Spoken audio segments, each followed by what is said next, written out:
Docteur Philippe Lacrosse, propriétaire d'un petit groupe de cliniques familiales aux Antilles, en Guadeloupe, MCO, SSR, la clinique de Choisy et le centre médical René Lacrosse.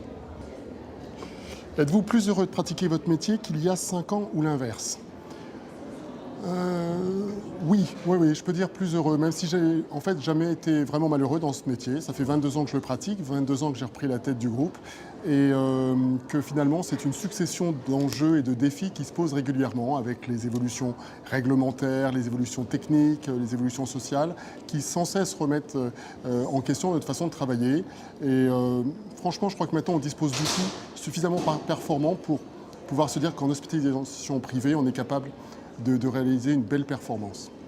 On a la chance d'être dans un environnement, je dirais, où le secteur public face à nous est quelque peu défaillant historiquement, y compris le CHU, ce qui a permis aux établissements de trouver leur place. Localement, on a une population qui est très hétérogène et bien évidemment, tous les patients sont accueillis dans nos établissements, quelle que soit leur situation sociale.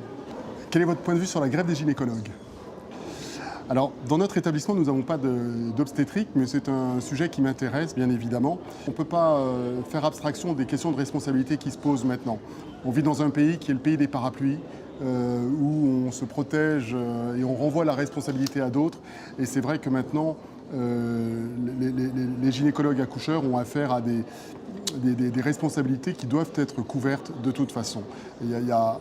Autant on a pu voir que dans le secteur public, finalement c'est l'institution qui est responsable, autant quand on est dans le privé, on est un peu sans filet et soi-même en tant que praticien directement exposé. Donc il est absolument impératif qu'une couverture en termes d'assurance bien étudiée soit mise à la disposition des praticiens.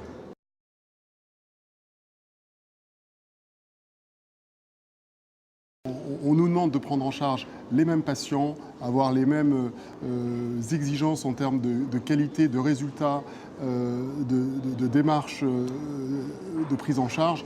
Donc il faut pouvoir comparer des choses comparables. Et la mise en place des outils depuis quelques années, notamment du PMSI, finalement permet d'assez bien individualiser et cibler les patients auxquels nous rendons service.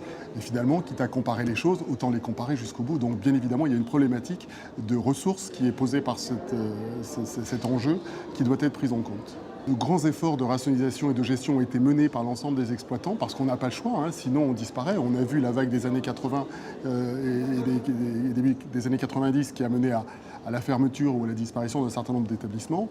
Maintenant, il faut que les établissements qui subsistent puissent avoir les moyens d'accomplir leur mission. Donc véritablement, cette question de la convergence, ces questions tarifaires et ces questions un peu de déséquilibre qu'on sent entre le secteur public et le secteur privé soient résolues parce que nous jouons dans le privé un rôle tout à fait considérable de proximité, de qualité qui doit être prise en compte. On est répartis sur l'ensemble du territoire, on répond à l'ensemble des missions, quasiment en termes thérapeutiques, en termes de prise en charge des patients.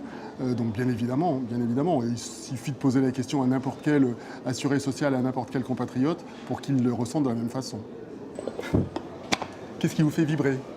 Ce qui me fait vibrer, c'est l'arrivée des nouvelles technologies, notamment en termes d'information médicale.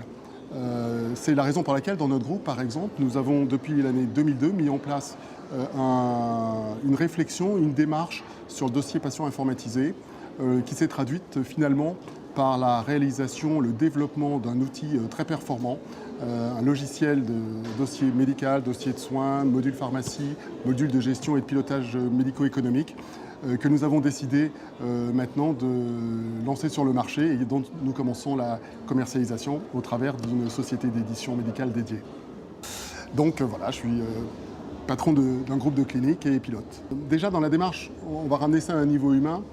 En termes par exemple de profil psychologique, on s'aperçoit que le profil d'un chirurgien que je connais assez bien puisque j'en fais partie et que le profil d'un pilote finalement sont assez proches. Pourquoi ? Parce qu'on travaille en équipe ou en équipage, la responsabilité est lourde, une erreur peut se payer de conséquences graves.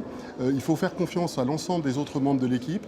Et finalement, il y a des parallèles assez intenses entre ces deux métiers, on va dire. Et si on l'extrapole un petit peu plus, piloter un groupe de clinique, là aussi, ça repose sur un ensemble d'équipes métiers, une vision, une responsabilité vis-à-vis de nos patients, des gens que nous accueillons, qui sont tout à fait comparables finalement.